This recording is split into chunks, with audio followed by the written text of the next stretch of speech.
এই মুহূর্তে সবচেয়ে বড় খবর, নেশা করতে এসে রক্তাক্ত 6 যুবক, 2 জন পুলিশের জালে। ঘটনার বিবরণে জানা যায়, ধলিয়ারকান্দি গ্রাম পঞ্চায়েতের অন্তর্গত 1 নম্বর ওয়ার্ড অরবিন্দনগর কলোনির বাসিন্দা সুফিয়ান আলীর বাড়িতে 6 জন যুবক একটি ব্যাটারি চালিত অটো নিয়ে আসে। এলাকাবাসীর অভিযোগ, ওই 6 যুবক সুফিয়ান আলীর বাড়িতে নেশার আসর বসিয়েছিল এবং তারা নিজেদের মধ্যে কোনো এক অজ্ঞাত কারণে মারামারিতে লিপ্ত হয়ে রক্তাক্ত হন। তাদের চিৎকারে এলাকাবাসীরা ঘটনাস্থলে জড়ো হন। এলাকাবাসীরা ঘটনাস্থলে আসার সঙ্গে সঙ্গে সবাই দৌড়ে পালিয়ে যাওয়ার চেষ্টা করে। 4 জন যুবক পালিয়ে যেতে সক্ষম হলেও 2 জন যুবক গাড়ি সহ ড্রাইভারকে আটক করেন স্থানীয় মানুষ। পরবর্তী সময় খবর পাঠানো হয় ইরানি থানায়। ইরানি থানা থেকে বিশাল পুলিশ ও টিএসআর বাহিনী ঘটনাস্থলে এসে গাড়ি সহ ড্রাইভার ও অপর 2 যুবককে নিয়ে যায়। এলাকাবাসীর আরও অভিযোগ, সুফিয়ান আলীর বাড়িতে প্রতিনিয়ত নেশার আসর বসে। এ ব্যাপারে এলাকাবাসীর বক্তব্য আমরা দর্শকদের সামনে তুলে ধরলাম। আজকেও কিছুক্ষণ আগে আমরা একটা হাল্লাশিকা শুনছি, ওইখানে এক জায়গায় মানে এখানে সুফিয়ান না কিটা তার বাড়ি কয়েকটা লোক আইসে আইয়া, তারা প্রায় সময় তারা নেশা করে এখানে আইয়া।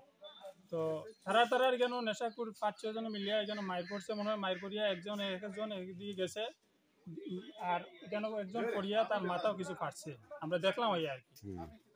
তো আমরা প্রশাসনের কাছে এবং আমরা ত্রিপুরা রাজ্যের মুখ্যমন্ত্রী যে উদ্যোগ নিয়েছেন, যে নেশা বিরোধী অভিযান সারা ত্রিপুরা রাজ্যে নেশা মুক্ত করার লাগে যে প্রচেষ্টা চলে, আমরা প্রশাসনের কাছে আবদার করবো যে আমরা টুলাবান আসেন, আমরা এলাকার ছোটো ছোটো বাচ্চা আছেন, এরা দেখিয়া নষ্ট হইব, আইনি একটা ব্যবস্থা গ্রহণ করার লাগে। কয়জন আসছিল আজকে? 5-6 জন আসলো, 2 জন একটা নিয়ে 2 জন তারা মায়ের করে আটটিছে। এরপরে আমরা পুলিশকে জানাইছি, জানানি করে পুলিশ আইছে, এখন তারা। এই জায়গাটার নাম কি? এটা অরবিন্দনগর, কত? দলিয়াহান্দি গ্রাম পঞ্চায়েত 1 নম্বর ওয়ার্ড।